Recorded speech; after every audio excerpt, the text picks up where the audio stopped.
Hello, friends. Welcome back to the show. Today we have Brenna McGowan here with us. And Brenna actually just revealed this to me before our interview. I didn't know this, even though I've known Brenna for a couple years, that she was a bookkeeper in a past life before the business that she runs now. So I am so grateful because she was so detail oriented in running the numbers for this case study. So if you are someone like me who really likes those case studies with a lot of granular data, you're going to absolutely love today's conversation. Brenna, welcome to the show. Thank you for having me. I'm so excited to be here. Me too. I think this is a long time coming. You know, we connected, I think, back in 2021, which is actually when I first heard about your Voxer Summits. And that idea has really stayed with me ever since because I think it's such a unique concept. And for those who are not familiar with Voxer, Voxer is a free app.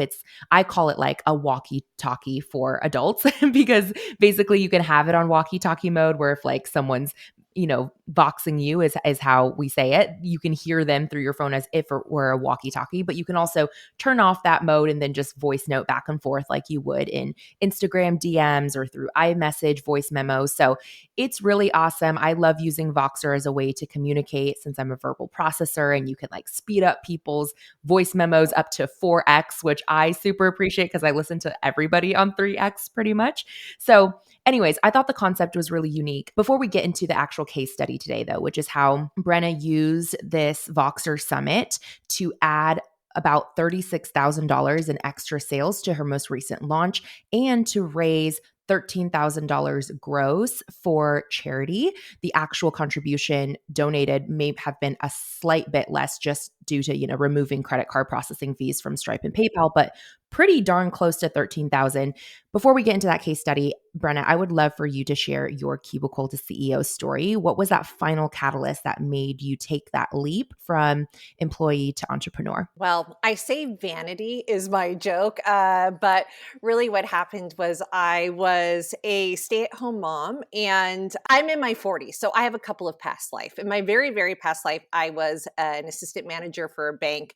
I became a stay-at-home mom, then went on to do some odd jobs. And what ended up happening was around that time, I had a friend. She was actually starting an esthetician business and she was doing eyelashes and I wanted fake eyelashes, but I didn't have money to pay for it. So I was like, why don't I trade you? You could do my eyelashes and I'll do your social media. And so through that, I ended up starting my own business in 2018 as a social media manager and then have made some pivots along the way. That is so resourceful. Okay, first of all, it makes me laugh because I have had lash extensions since like I think 2016 and they are a must have for me. Like if I can't have my lash extensions, I will find some way to do it. So the fact that you got so creative to have yours is hilarious to me and I love it. And I think this just shows how entrepreneurs are so resourceful and creative and see problems as challenges to be solved, right? Not necessarily like a hurdle or a barrier. So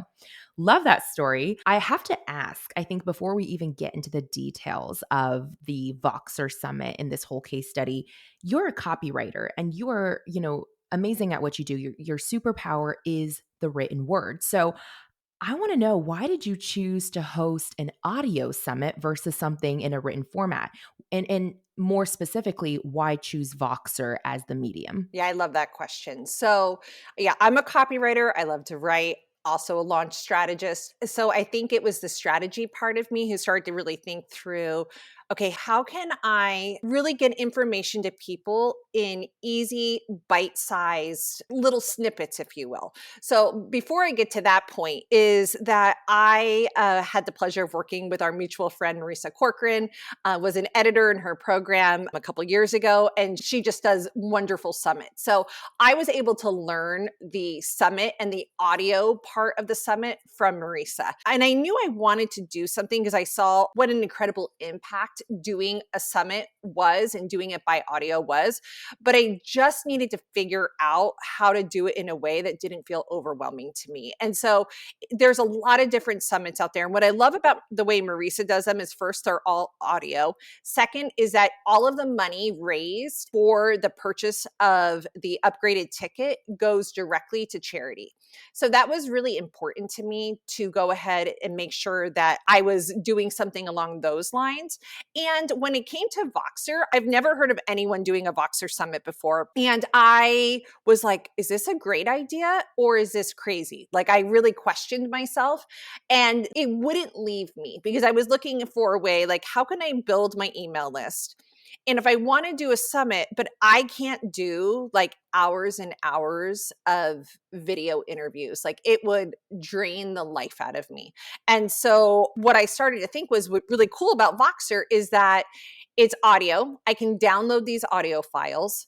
There's no editing involved because if you mess up on Voxer, you either recall that audio or you just say, no, don't use that one if you don't have the upgraded Voxer. So to me, I was like, okay, this is different, which once again scared me. It was easier for me to imagine, and it was easy for my guests, right? So when I went out to make that big ask to people in, that my peers and my colleagues, to be able to go and say to them, hey, you don't have to get on video.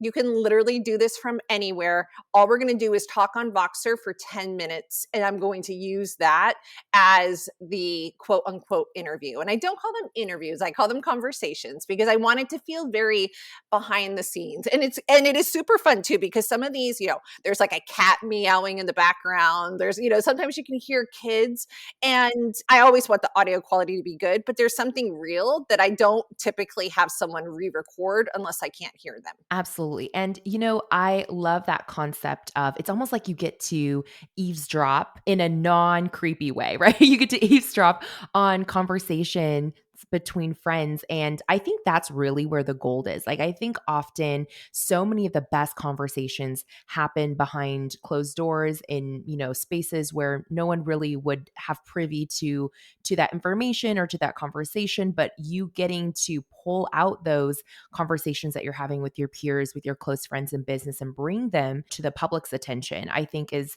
just such a value give. And I personally, there are so many people whose conversations I would love to be a fly on the wall for, like, right? I would love to be able to tap into their brains and their conversations and get to hear what they're talking about behind the scenes. So I think that's brilliant. Before we get into the details and like really zoom in on that, I kind of want to take a zoom out approach and look at the overall summit in terms of how this played into your launch. So walk us through the intention outside of raising funds for an organization, a nonprofit that was important to you, which I would love for you to share, by the way, and shout out what nonprofit you chose to donate the money from the VIP ticket sales to. But outside of the charitable aspect, how did you see this Voxer Summit playing into your launch? Did you see it as a lead in for driving sales to the launch? Like, what action were attendees supposed to take from listening or participating in this summit? First question first, which was the charity that I donated the funds to that were raised was Learning Ally. And Learning Ally was very personal to me.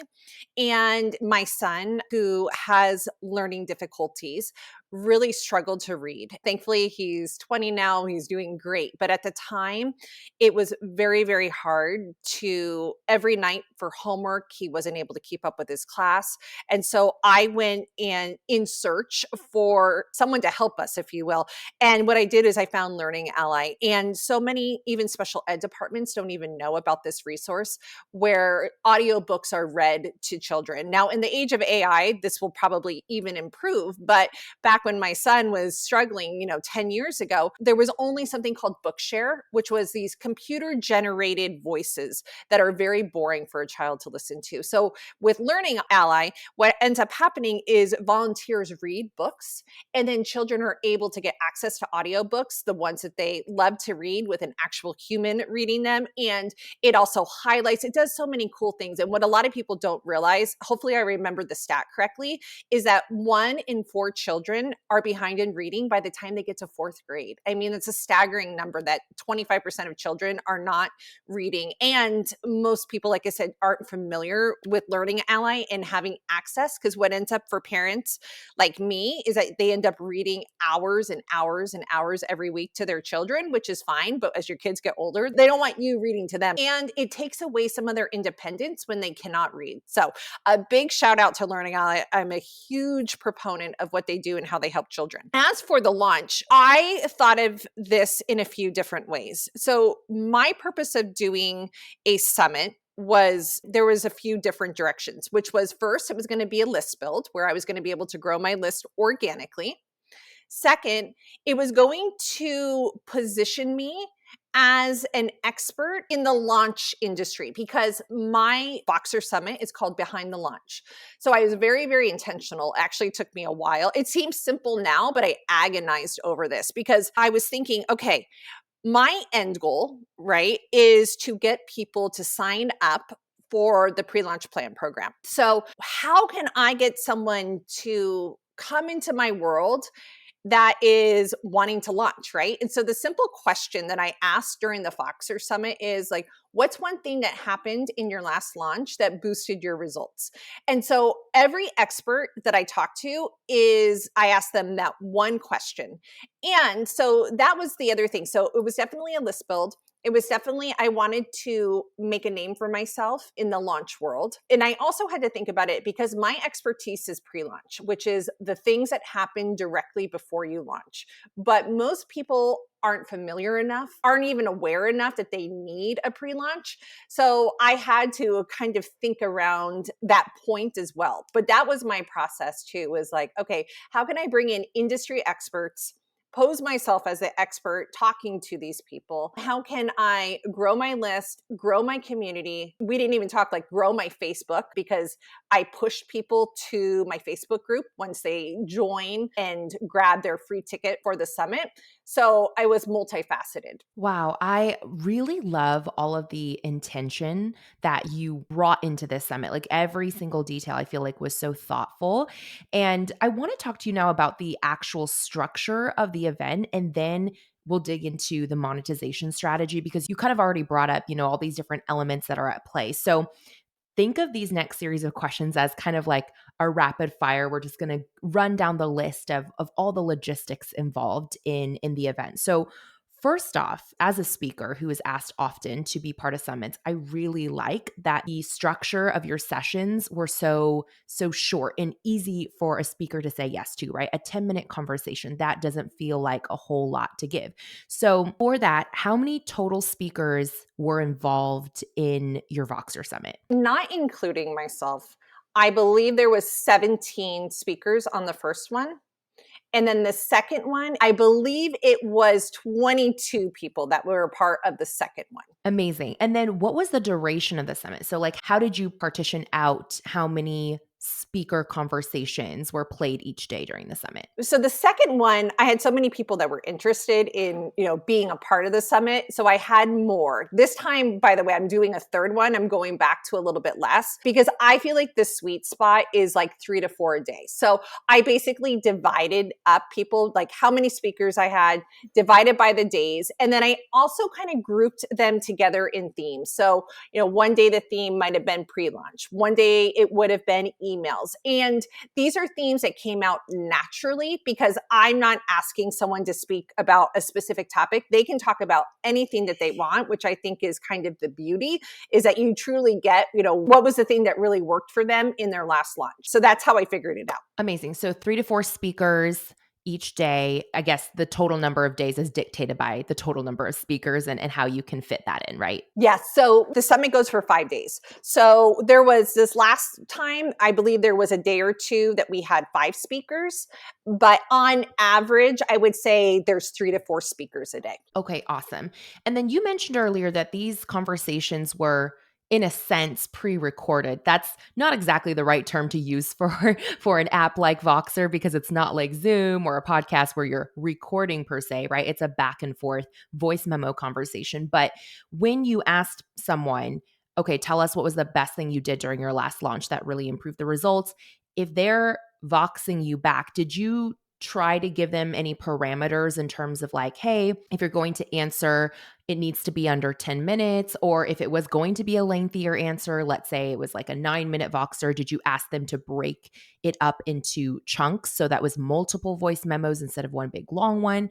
And then whatever they actually sent you, did you ask follow-up questions, or was it kind of like you prompted them with that, that one big question, and then whatever came out of their mouth is what came out of their mouth. Let's talk about that first, and then I kind of want to talk about how you actually took that audio clip and shared it with the live attendees, like the tech aspect of it. But let's start with like the actual conversation structure. Yeah, I love this question. I don't know if anyone's asked me this before. So the way it works is that we set up a time that we're going to chat. So it's a conversation in real time that you're hearing. The parameters, yes, I go and say, I'd like to keep these to 10 minutes or so, not longer than 15 minutes. Once in a while, it does go over. I'm an email copywriter, and everyone talks about like, how long should an email be? And it's like, well, it depends on what you're saying, right? Like I didn't want to cut people off if it was something that was important. I really definitely talked about like keeping things concise. So that was something that I really tried to tell them ahead of time.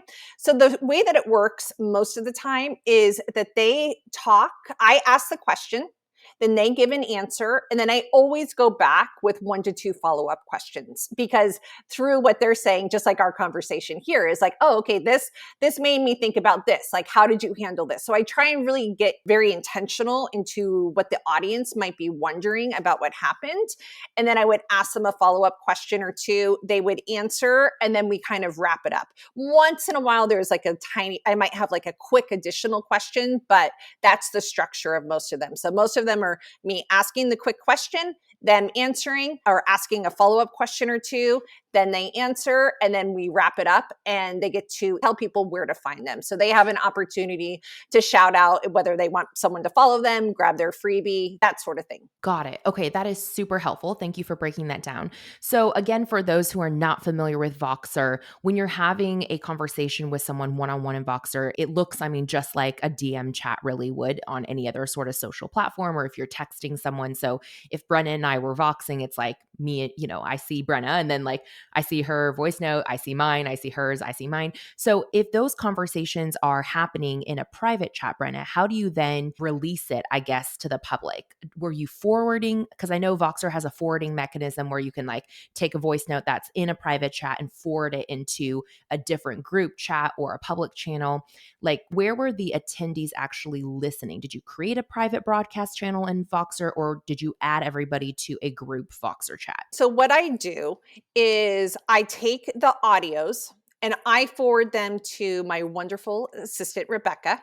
Rebecca downloads them all, and then she puts them together into one single audio file. And then we take that audio file, and in the past couple of times, we have put it onto like a web browser where people can listen. For Behind the Launch 3.0 that's happening in February, we're switching to a private podcast just for ease of listening. So the conversations that people are hearing, they're not actually listening to over Voxer.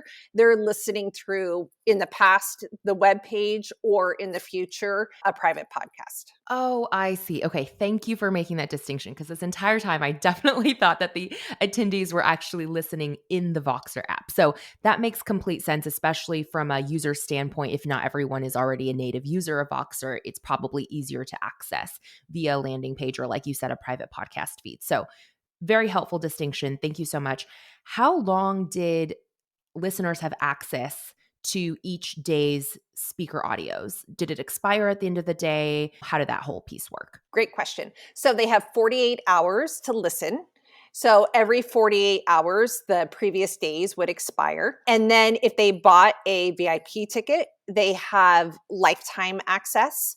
And then I took from Marisa, which is during the weekend, there's an encore where we release everything over the weekend where people can listen to. But for most of these interviews are going out for 48 hours. Okay, awesome. And then did you utilize any other engagement strategies for the summit participants? Meaning, did you create any sort of private group for attendees to have discussions each day with one another as they were listening to these sessions? Or did you utilize any other sort of engagement channel like a live Q&A with the speakers and attendees? I'm just curious what else was involved there. Yeah, great question. So everyone is getting emails every day about the summit, so that they're getting something in their inbox. Also, I have a Facebook group that is a public Facebook group that I push everyone to. And I do that intentionally as well, because to me, I want to grow my community long term. So I didn't want to do a pop-up. I wanted to bring people into my community opportunity. So past that week, we would still be able to chat with each other. I also did during my promo period. So I have 2 weeks of promotion and then 1 week of the event. So between the promotion and the week of the event, I also ask speakers if they would like to come on live with me, and we go live in my Facebook group. The fun part about that is that we talk about during behind the launch, what is something that worked well in your last launch. And then in these live interviews, we talk about what didn't work. What's something that hasn't worked in one of your launches. And so I like the juxtaposition where they're getting great information that they can take in tactics, but also they're getting a little bit of like warnings of like, okay, this is the stuff that I've tried that hasn't worked so well. And I really love the transparency because I don't care what you've launched or what you've tried to sell, there's always something that has not gone well. So that's also a really fun time. The other thing that I do inside the Facebook group, and this I learned from Marisa as well, was I do daily contests. So that's another way that I'm trying to get people to engage, to listen, right? So many people were just so busy. So using a little incentive to say, hey, if you listen to these, come back and answer a question or two. And then I raffle off prizes every day. Ooh, okay. Yes, I love any form of gamification. We do a very similar thing within our live challenges, which are not exactly summits per se, but similar concept of like, how do you get people to come back day after day and like really participate and show up? So super cool. By the way, if you haven't yet listened to our interview with Marisa, I know Brenna has been giving lots of kudos to our mutual friend there. I will drop Marisa's episode link in the show notes for you as well. Her specific case study was all about how you can really generate between 500 to 2,000 new leads for your email list in a single week using a summit. So if summits are top of mind for you after listening to Brenna's case study, I highly recommend you follow it up with Marisa's case study. So anyways, that will be below in the show notes for you in case you haven't listened in yet. Brenna, you've already kind of alluded to some of the ways that you've monetized this summit. Let's kind of get into the details of that now. The VIP ticket we've already mentioned is a ticket that someone can optionally choose to upgrade to from their free ticket attendance to the summit. And all of that money raised, less any cost of credit card processing fees, are donated to your charity that you told us about earlier. So what is the price, first of all, of the VIP ticket? What is included? And does the VIP ticket price change at all throughout the duration of the summit? So I've done this twice. The first time I did $27, the price never went up. The second time I did this, it went up on the first day to $57.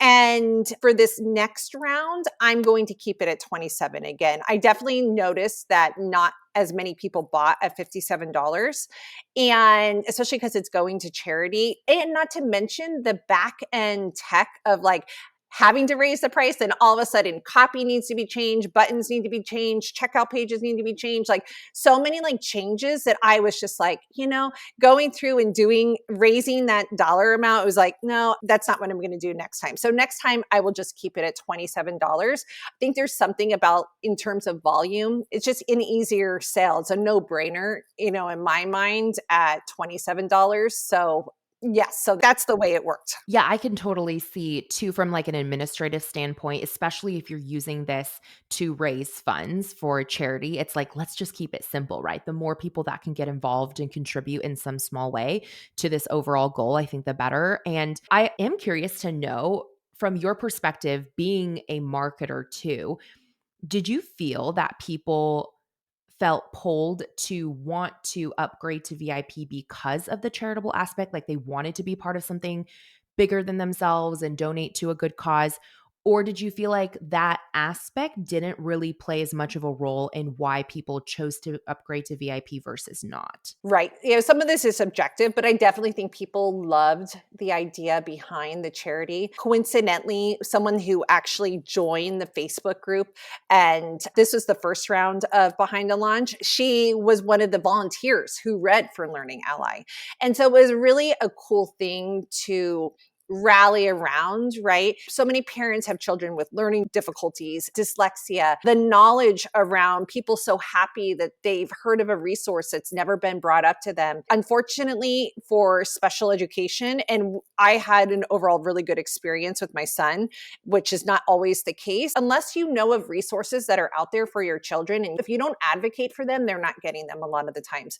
So I think just having this advocacy, and as a marketer and as a seller, right? More as a seller for me, because this money is going to a cause that I believe so deeply in, I had no problem selling. Like, I had no problem trying to, like, okay, 10 more tickets and we're going to be at, $6,000. I have no problem selling in general, but I just felt like I could just turn up the heat and really pump up this ticket. So I definitely think that the charity component of it made a huge difference in terms of people feeling excited about it. And if I look at it, like the first time that I did behind the lunch, most summits, I think they're most like convert at like 10% in terms of sales. Like it was over 18% the first time. So I really saw there people were really wanting to be a part of it. And it became such a no-brainer at that $27. I can see how people could get invested too, because it feels like you're collectively as a group working towards a goal rather than it being an individual thing. Like, especially like what you said, that example of, oh, we're only 10 ticket sales away from hitting this big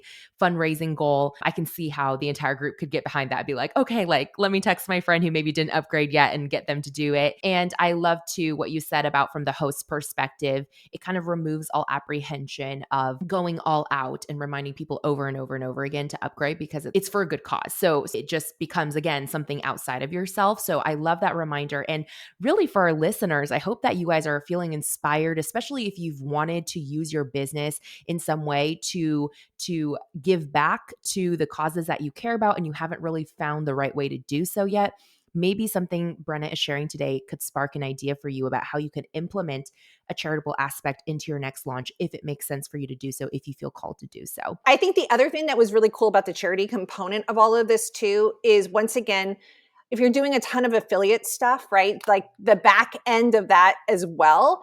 And it also, in my opinion, helped me reach out to big names that were otherwise very scary, because it wasn't like, oh, you're like putting money in my pocket. It's like, okay, let's do this thing that's going to bring you a lot of attention and bring the charity a lot of attention. Yes, I mean, obviously I'm doing it for my own attention as well, but it made it even a little easier for me, I think, especially that first round before this event had any reputation, to reach out to people and ask them to be a part of it. Absolutely. I'm really glad you brought that piece up. And I'm assuming when you say if you do a lot of affiliate stuff, you're saying that if you choose to go this route where you host an event like this summit to raise funds, that you can kind of remove the additional burden of having to track individual affiliate sales, because at that point it doesn't matter, like it's all going to the same pot, essentially to the charity of choice, is my understanding of what you just said, correct? Exactly. Okay, awesome. Now, circling back real quick, Brenna, to the second half of my VIP ticket question, what does the VIP ticket actually include? Like, what are the perks of upgrading to VIP? Yes, thank you for reminding me of that. So you get lifetime access if you upgrade to VIP. And I kept this very simple, which was if you upgraded to VIP, you also got a bonus Q&A call where you could come on Zoom. And I do this the following week after the event and be able to ask me any questions that you want. So sometimes people do where, you have a lot of different bonuses, and just in general, and because I help people with launching, is just like sometimes having so many bonuses and so many perks kind of weighs things down, where I wanted just to keep this very simple, very fluid, and very easy for me to be able to give to people. So that was it. They got lifetime access, and then they get a call with me the following week that they also, if they can't make it live, it's recorded and they're able to submit questions. I actually want to piggyback off of what you just shared, Brenna, because I totally agree, by the way. I think similar to how people can experience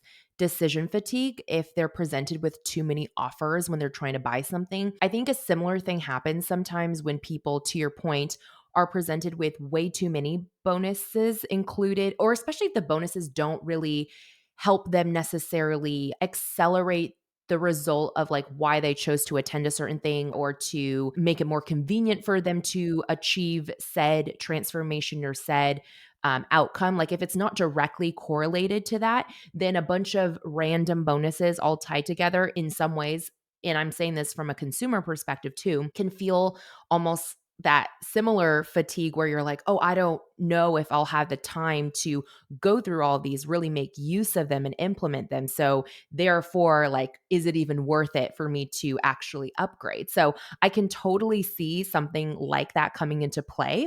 So, I'm really, really glad you added that extra insight and encouragement to our listeners that sometimes simple is best and simple can convert really, really well. As you said, yours converted at an 18% conversion from that first summit. And I would love to know too, as we're getting into the numbers, what was the total attendance across both of those summits? And a rough estimation is fine, or if you want to share the average per summit, that's totally fine too. Yes. So the first summit, we had close to 1,500 people join. And then for the second summit, it was just a hair over 1,300. Dang, that's really impressive. Okay, that is excellent. Registrations for an audio summit.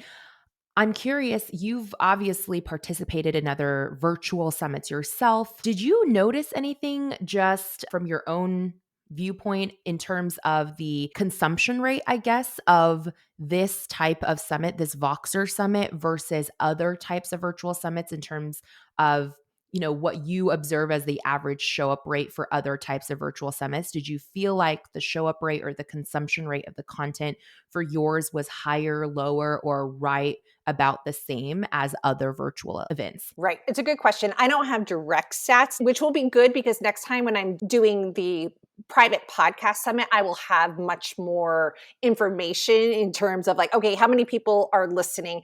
I can tell you though, like doing it like this, the buzz was there. People are talking about it. I had people reaching out to me. I was like shocked, like, oh my gosh, this person like even knows who I am and they're reaching out to me. There's a lot of talk in the industry. And I think what really worked so well in the summit was a mix of a lot of specificity, a lot of momentum and buzz around this. It being short, like people told me again and again that they just loved the fact that it was over Voxer, so it was different, that these were very short interviews and that they knew exactly what they were coming in to get, which was, okay, they're going to hear these different launch tactics.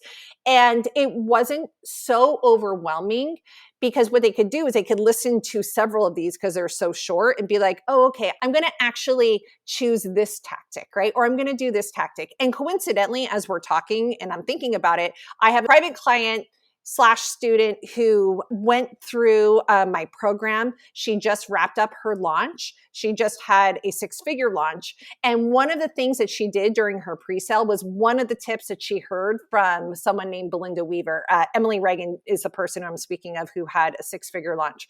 So these are tactics that people are putting to use. So I don't have exact numbers, but my sense is with the popularity, with people coming to me and asking me to be speakers, with the ease I've been able to get speakers, that it's really worked very well. I can totally see how it could kickstart the momentum flywheel, right? It's like one thing leads to the other, leads to the other.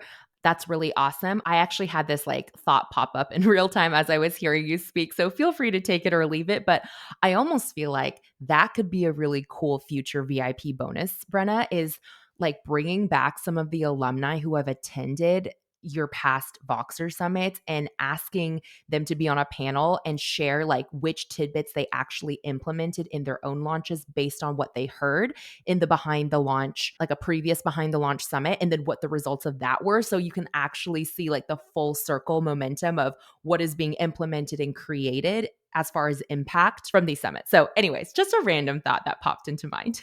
I love that idea. Yes. And I also wanted to ask you, besides the revenue that was generated from the ticket sales, you mentioned, or we mentioned at the beginning, that this launch also served a greater purpose post event for your own launch of your program. And some interesting numbers that you shared with me prior to the interview is that 17 people total enrolled in your program that you launched recently. And of those 17 people, 10 of those people had actually participated in the Voxer Summit. So, whether it was their first exposure to you or whether they had already been part of your community, but decided to go through the summit, and that was like the last step that they, I guess, engaged with before they ended up joining your program. That's a really impressive conversion, right? Like 10 out of those 17 people, that's almost 60% of the people who purchased in your last launch had some sort of association with this summit. So I was curious, what was this actual offer that you were selling? Can you give us a little bit more context so our listeners can better grasp, I guess, like the relation between the attendance at the summit and then like the program that you were selling? This is great. Yeah. So I sell something called the pre-launch plan program. So this is a program where I bring people through and show them my proprietary pre-launch process that helps them increase revenue on their launches while decreasing stress. So with each behind the launch that I've done, which is the summit, my purpose is to put people into my world to eventually show them if they would like to become a part of the pre-launch plan program. So in a perfect world, I would do summit, then I would go to pre-launch, and then I would go to launch. This last summit, for example, I did it at the end of June when I didn't launch till the end of September. I'm very much about playing the long game and warming people up. So I was nervous about that because I felt like, ooh, that's a little bit long of a time where I would have probably liked it a little bit tighter. But I actually had my largest launch ever. This launch, in terms of revenue, I probably grew somewhere between 25 and 30%. So it didn't hurt me to have that little bit of a lag, if you will. The other really cool thing about the launch that I just did was just I was busy. It was summertime. I did behind the launch. I was tired, like all of the things. And so I decided to do a couple of things that really helped my launch as well. First, I decided to put out an alumni offer. So I had gotten 17 new people, but I actually had an alumni join. At one point, I had more, but it didn't work out. So that point is like, okay, thinking through, okay, can I also have an alumni offer that sells into this program for the next round that increases revenue as well? The second thing that was really great is that I did something scary, which was I didn't do a masterclass for my last launch. I didn't do a conversion event. And based on the research and based on my data, I don't do probably as much data as you because you're like the data queen here. But I'm really looking at my numbers and saying, okay, what's working and what's not working? How are people coming into my world? Are they buying off of a masterclass? My program is between $3,500 and $5,000. And the data that I had collected was no, that they are not buying directly off of a masterclass. But if I go back and look at behind the launch 1.0, I could see a direct correlation between the people that came through behind the launch the first time and ended up buying the first time. So this last launch of the pre-launch plan program, I did not do a masterclass or a conversion event. So I went from the end of June doing behind the launch, having some nurture time going into an extended pre-launch, and then putting the offer in front of someone, and was able to sell extremely well off of it. So I think that was the really cool part for me. I think sometimes as we're thinking through like all of these shoulds that people talk about with launching, and that's really my whole purpose with helping with people with pre-launch is like, how can we think of a strategy that's going to work for us that actually is great for the people that are coming through our world? And I was so excited when I really look at the numbers because no matter what, like I did a Voxer Summit, which is easier, but summits are a ton of work, no matter what. There's a ton of copy, there's a ton of coordination, there's a ton of tech, it's a ton of everything. And so when you can really look at the numbers and say, hey, is this working for me? By looking at these numbers and looking at them even further with you, I was like, yes, like this event is very important and it's growing my reputation in terms of how I help people. It's growing awareness of how I help people. It's giving people actual tactics that they can use, whether or not they join me later in the pre-launch plan program. And yeah, I got so excited. So did I answer your question? Yes, absolutely. And I was going to say, I can totally see now the connection of how you're using the Voxer Summit, the Behind the Launch Summit series, right? As a way, like you said, to position yourself as the expert in the launch space so that by the time you offer them that program, for them to learn your pre-launch process, it's like a no-brainer in terms of the connection. Like they've already formed a really solid association between you and launches. And if they feel like they got value out of that summit, I can only imagine they would think that the value in a paid program is 10x, 100x what you provided for free in that summit. So That is so brilliant, so smart of you to do it that way. Outside of promoting through the speakers, and if I can remember correctly from way back when we had our conversation in 2021, all the speakers had to promote this event to their list or their platforms, right? And if that is true, outside of that strategy, did you utilize any other marketing channels to bring in those 1,500 or most recently 1,300 registrants for this Voxer Summit? No, I don't believe so. So I use my own Instagram and Facebook group and my own list to be part of that. But there was no other promotion outside of what me and the speakers did. And for the speakers, I didn't require them to do social media. I only asked them to send it to their list. Yes. No, honestly, though, I think it is helpful sometimes to have clear expectations and requirements up front so that everybody is really contributing to the overall success, right, of the event. So I can respect that. And again, just to really solidify the numbers for our listeners. So the 17 new people who joined Brenna's pre-launch program, and again, this is a high-ticket program, $3,500 to $5,000, that generated $66,000 gross sales for this launch, and $36,000 of that, an approximate 36,000 based on the 60% who had attended the summit prior to joining the program.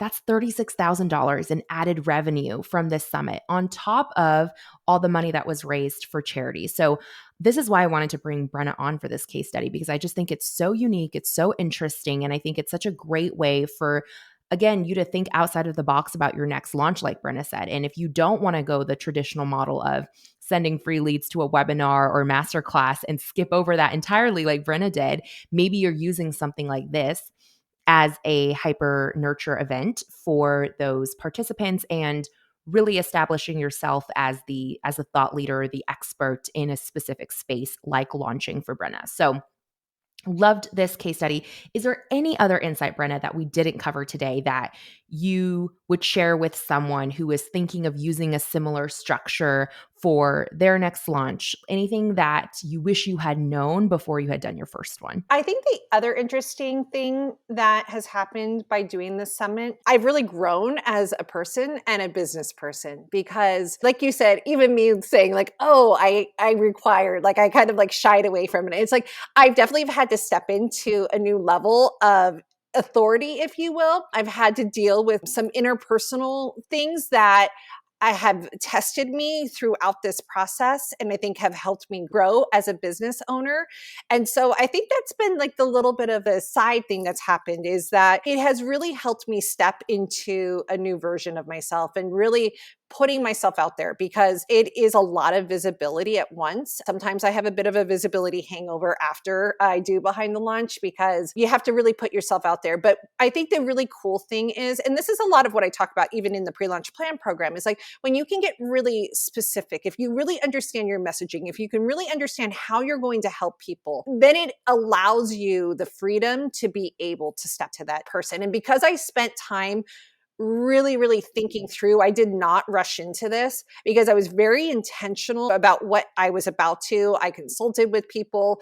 It allowed me to create an event that is now being talked about and it's just turned into this wonderful thing. And as much work as it is, I believe so firmly in it. So I think that's really what I want to leave people is like, if you're going to do something like this, it's a lot of work. Get so much clarity, really think through the entire funnel, for lack of better words, and figure out like, okay, what do I need to do to make this most impactful for my audience? And you don't want to burn everything to the ground after. Yes, like what is sustainable for you, right? To like show up as your best self. And I really like that you added that interpersonal development aspect to the, I guess, unintentional benefits of having gone through this process multiple times now. I'm very excited about your February summit. I'm sure some of our listeners will be tuning in and participating when that goes live. To wrap up our time together today, where can our listeners connect with you next? You can come and find me on Instagram. I'm at Brenna McGowan Co. And definitely, if you have enjoyed this, you would love to be part of a community discussion around copywriting, marketing, launching, come find me at the Behind the Launch Facebook group. And it's super fun in there. Amazing. Behind the Launch Facebook group. All of those links that Brenna just mentioned will be below in the show notes. So you don't even have to remember. Just scroll below, click, add yourself to the group. Make sure you follow along with everything else that Brenna has going on. Brenna, thank you so much for sharing with such transparency, for taking the time to really do the research and pull the numbers for us, because you know this, it's like my love language when people show up with the data ready to go. So I so appreciate you. Thank you for being on our show today. Thank you so much.